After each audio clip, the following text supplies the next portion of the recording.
Perkenalkan, nama saya Fajar Rofi Saputro dari kelas Statistika B, jurusan Tadris Matematika IAIN Salatiga. Pada kesempatan kali ini, saya akan menjelaskan terkait dengan penelitian yang saya lakukan terkait dengan pengaruh kelas online terhadap minat belajar mahasiswa. Dan penelitian ini disusun guna untuk menyelesaikan tugas akhir mata kuliah statistika oleh dosen pengampu Bapak Muhammad Istiqlal, Magister Pendidikan.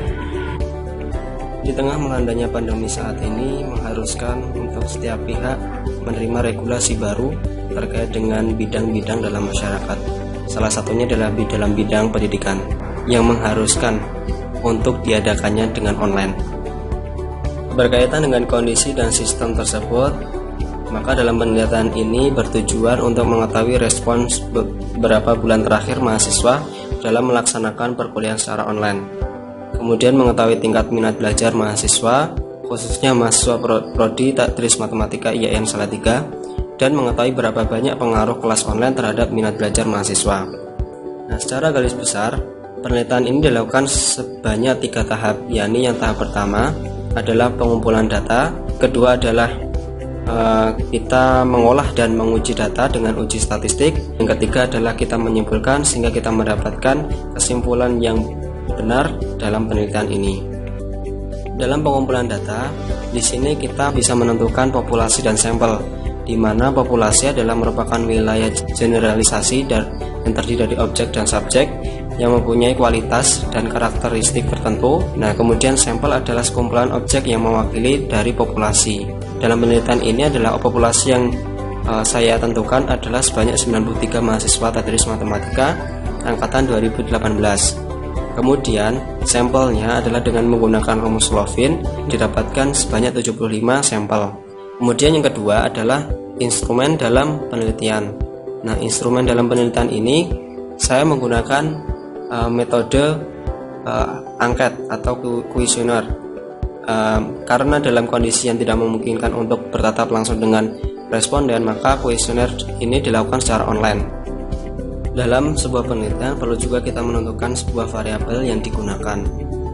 Variabel di sini saya menggunakan 2 variabel, yakni variabel X dan Y, di mana X ini adalah pengaruh kelas online dan Y adalah minat belajar mahasiswa.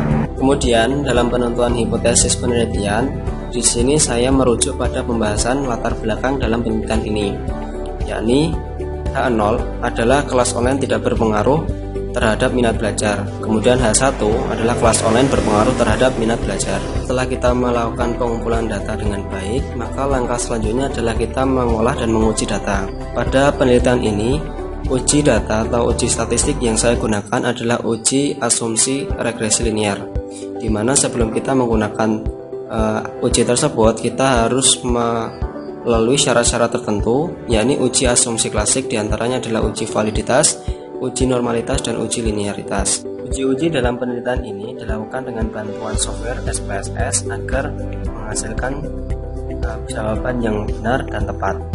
Nah, untuk uji yang pertama adalah uji validitas. Mengapa perlu adanya uji validitas? Uji validitas di sini adalah untuk mengetahui seberapa validnya atau tidaknya instrumen yang digunakan. Selanjutnya adalah melakukan uji normalitas. Nah, alasan menggunakan uji normalitas di sini adalah untuk mengetahui apakah data yang dikumpulkan tadi berdistribusi normal atau tidak.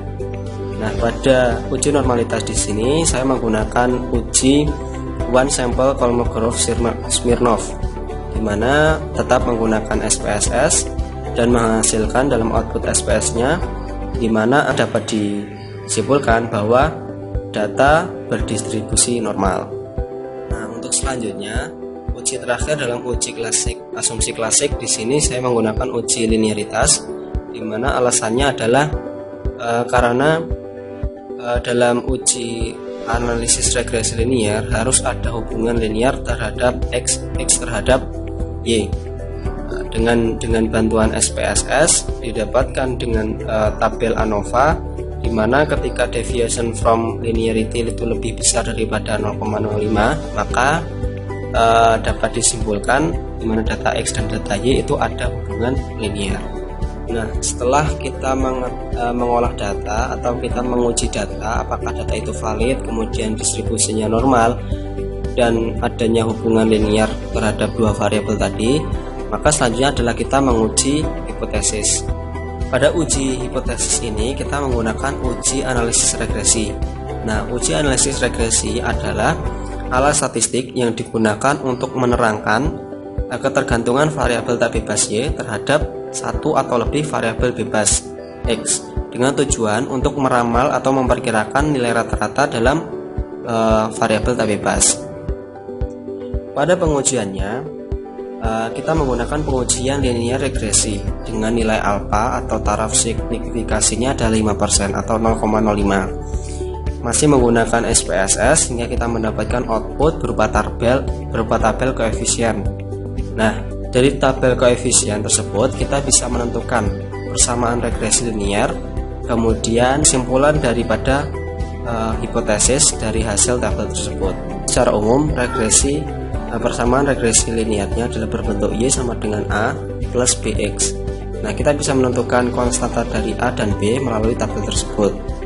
A didapat dari angka konstan dari koefisien di bawah standar, kemudian B adalah angka koefisien dari regresi. Nah, sehingga didapatkan persamaan regresi linearnya adalah Y sama dengan 6,250 kemudian ditambah 0,23 X. Dengan persamaan ini minat belajar dapat diperkirakan jika kita tahu nilai dari kelas online. Kemudian kita menguji hipotesis dalam analisis regresi linear sederhana. Seperti kita ketahui, kita punya hipotesis 2 di sini, yakni H0 sebagai kelas online yang tidak berpengaruh terhadap minat belajar. Kemudian H1 kelas online berpengaruh terhadap minat belajar. Untuk mengetahui pengambilan keputusan atau dasar pengambilan keputusannya dilakukan dengan dua cara. Nah, langkah pertama itu dengan kita melihat nilai signifikasi. Apabila nilai signifikasi itu lebih kecil daripada taraf signifikansi yang kita gunakan, maka H0 ditolak dan H1 diterima.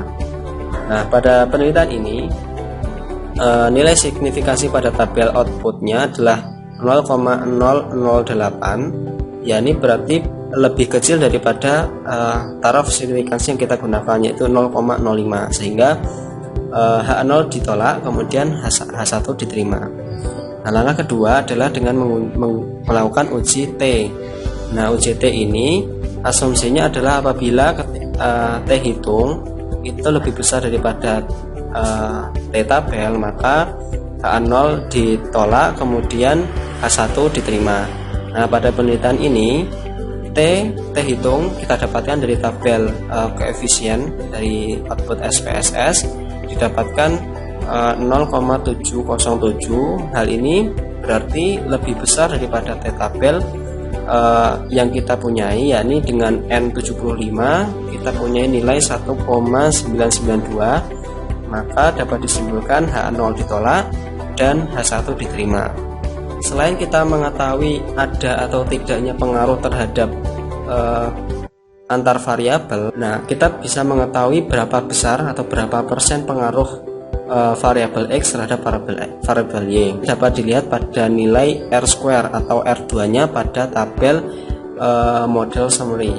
Nah, pada penelitian ini R² bernilai 0,091. Nah, nilai ini mengandung arti bahwa sebesar 9,1% itu pengaruh kuliah online sebagai variabel X terhadap minat belajar Y. Setelah kita melakukan pengujian data dan pengujian hipotesis, maka kita bisa menyimpulkan keseluruhan penelitian pada kali ini. Nah, penelitian ini dapat disimpulkan bahwa dalam pelaksanaan kelas online terdapat pengaruh tingkat minat belajar mahasiswa, yakni diberikan pengaruh sebesar 9,1%. Nah, kemudian meski minat belajar mahasiswa dipengaruhi oleh banyak hal, namun satu sebab ini, yakni adanya perkuliahan kelas online, itu memberikan pengaruh tersendiri terhadap minat belajar mahasiswa. Terima kasih banyak atas perhatiannya, terutama kepada Bapak Muhammad Istiqlal yang telah mendampingi kami selama 1 semester di mata kuliah statistika. Penelitian ini masih jauh dari kesempurnaan dan masih perlu dikembangkan lebih lanjut. Nah, segala bentuk kesalahan adalah murni ketidaktahuan dari peneliti dalam melakukan penelitian dengan maksimal. Terima kasih sekali lagi. Wassalamualaikum warahmatullahi wabarakatuh.